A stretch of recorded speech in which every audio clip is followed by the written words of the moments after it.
तभी उसने मुझे बोला कि भाई साहब चीज़ बहुत बढ़िया है, लेकिन ये प्रॉब्लम ये हो सकती है कि अगर मैं नहीं कर पाया तो।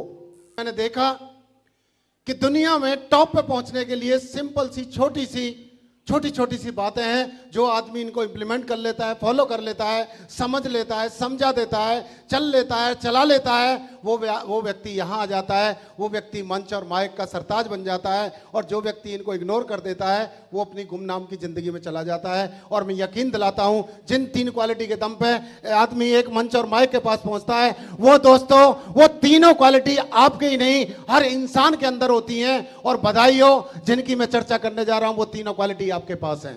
सो आप जानना चाहते हो, you are just like a Hanuman.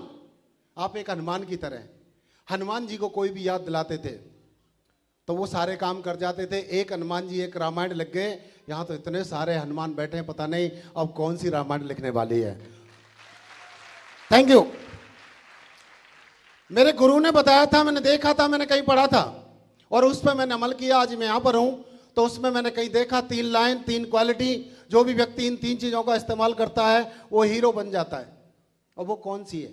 वो सिंपल है, सोवर है, एवरग्रीन है और जन्मजात है, हर किसी इंसान के पास होती है। Number 1, keep on smiling. जो व्यक्ति मुस्कुरा सकता है वो इंसान डायमंड बन के मंच तक पहुंच सकता है। आप मुस्कुरा सकते हो? मुस्कुरा सकते हो? हंस सकते हो? आवाज ऊपर वालों हंस सकते हो? कोई बात नहीं। मुस्कुराने में कोई टैक्स लगता है? कोई रिक्रेशन टैक्स लगता है? प्रोडक्शन में लगता है, लेकिन हमारे मुस्कुराने में नहीं लग सकता। और रामायण में तुलसीदास जी ने लिखा है, बड़े भाग्यमान उस तन पावा। ये मुस्कुराने का वरदान ऊपर वाले ने सिर्फ दिया है तो इंसानों को दिया है। और बधाई, और हम सब आप इंसान हैं। मैं आप लोगों से पूछना चाहता हूं मेरे दोस्तों, क्या गधी को कभी मुस्कुराते देखा है? मुस्कुराते देखा है? किसी कुत्ते को हंसते हुए देखा है? हम और आप मुस्कुरा सकते हैं। इसलिए बाबा रामदेव बोलते हैं 100 रोगों की एक दवाई, और हंसना सीखो मेरे भाई। जो व्यक्ति मुस्कुरा सकता है, जोर से हंस सकता है, सीटियां बजा सकता है, वो जरूर इस मंच और माइक पर पहुंच सकता है। Thank you very much. मैं आपसे जानना चाहता हूं, मुस्कुरा कौन सकता है? सुखी या दुखी? आप सुखी हैं? दूसरा, स्पीक लाउडली। जो व्यक्ति जोर से बोल सकता है, मंच और माइक उसके हाथ में आ सकता है, वही डायमंड और वही क्राउन एम्बेसडर तक पहुंच सकता है। लेकिन थैंक यू, अभी बिल्कुल ताली मत बजाना। आप कसम खा के बैठिए, आप जिद करके बैठिए, आप ताली नहीं बजाएंगे। मैं आपको चैलेंज दे रहा हूं, मैं आपसे बजवा ही लूंगा। और ये भी चैलेंज दे रहा हूं कि आपने आज तक जिंदगी में इतनी नहीं बजाई होंगी, आज उतनी तालियां बजाने जा रहे हैं आप। लेकिन अभी मत बजाना। कीप ऑन स्माइलिंग, ये जैसा बताया, ये एक अद्वितीय गुण है। और वो किसके लिए दिया है वरदान ऊपर वाले ने? इंसानों के लिए। दूसरा, स्पीक लाउडली। जोर से कौन बोल सकता है?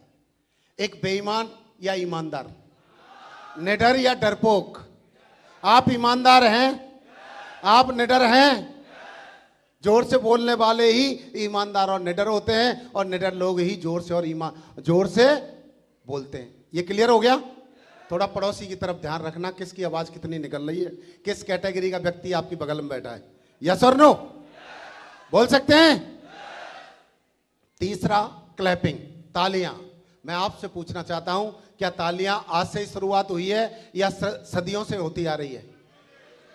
चाहे आप कव्वाली में जाओ, भजन में जाओ, कीर्तन में जाओ, चाहे चर्च में जाओ, गुरुद्वारे में जाओ, मस्जिद में जाओ, मंदिर में जाओ, जब भी कभी खुशियां होती हैं, जब भी भजन कीर्तन होता है, जब भी कोई अच्छा माहौल होता है, जब भी कोई अच्छा काम करता है, जब भी अच्छे लोग इकट्ठे होते हैं, जब भी अच्छा मौका आता है, तालियां बजती हैं। इसके पीछे एक साइंटिफिक लॉजिक क्या है? एक्यूप्रेशर का नाम सुना है? उनका कहना है कि हमारी बॉडी के मोस्टली जो जॉइंट होते हैं या पॉइंट होते हैं, जिनके प्रेस होने से हमारा पूरा नर्वस सिस्टम एकदम तंदुरुस्त रहता है, खुशहाल रहता है। इससे हमारी सेहत बढ़ती है, लंबी उम्र होती है, चेहरे की जो है मुस्कुराहट बढ़ती है। और वो ज़्यादातर हथेली में और पैर के तलवों में होते हैं। पैदल चलते हैं तो वो कहीं ना कहीं दबते रहते हैं, लेकिन हथेली के जो पॉइंट हैं वो सिर्फ तालियों से बजते हैं, तालियों के टाइम पे दबते हैं। अब मुझे बताइए, मुस्कुराने से, जोर से बोलने से, तालियां बजाते रहने से अगर पैसा घर में आता है तो बुरी बात है क्या? कभी बहिष्कार हो सकता है क्या? कोई पेनल्टी लग सकती है क्या? अगर ये 3 किया तो एक ही चीज लगेगी, आगे आने वाली पीढ़ियों में पैदा होते ही बच्चे के क्राउन एम्बेसडर की मोहर जरूर लग सकती है,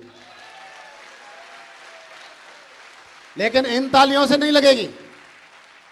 भाई साहब कुछ भूल के आ गए क्या? कुछ खो गया है क्या? भाभी जी नहीं है साथ में?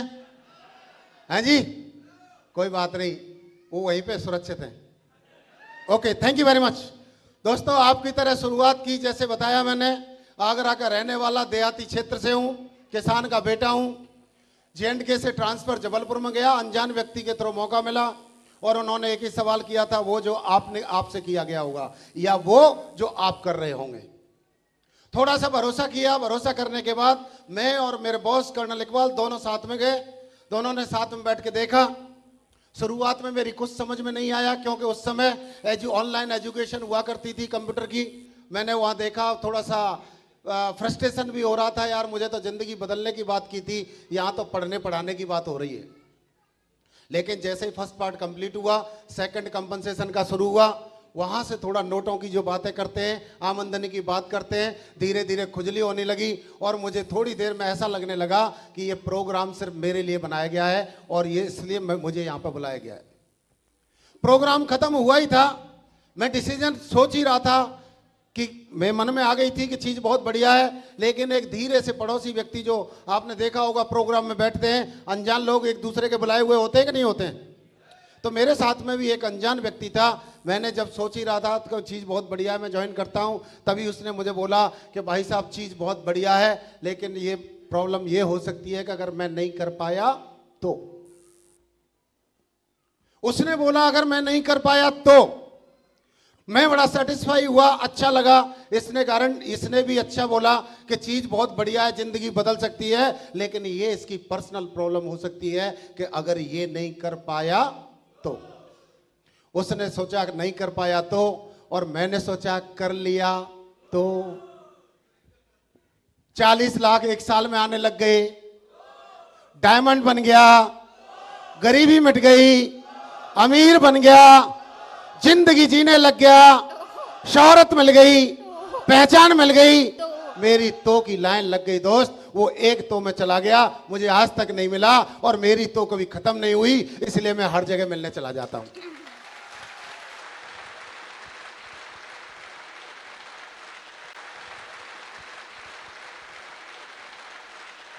Thank you.